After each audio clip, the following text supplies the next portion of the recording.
A non-governmental organization, Royal School of Educational Therapy Foundation, has trained 25 teachers in the FCT to enable them teach science, technology, engineering and mathematics effectively in special schools for persons with disabilities in Abuja.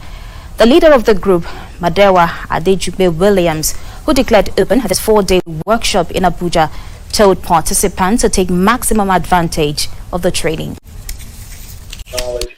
Participants at the forum identified shortage of science instructional materials as a huge challenge for the teaching of persons with disability in Nigeria. These people are not distracted. Like some of them where I am, you discover that they are more intelligent than the normal students because they are focused. So if something like this is in place, I think it will go a long way. The finance is not there.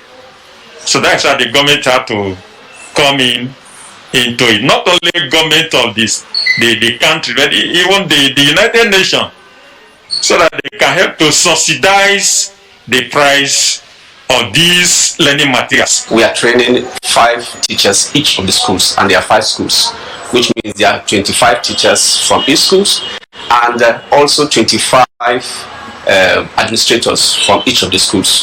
Education experts believe strengthening educators in special schools will help to institutionalize science, technology, engineering and mathematics education for accelerated economic growth and development. The main thing about mathematics is the concept, understanding the concept. Why must I know perimeter? Why must I know the area?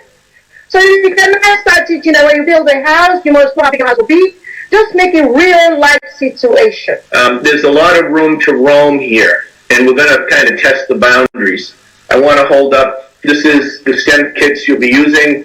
You can see in the picture on the slides, and what it contains inside are a lot of little sensor parts.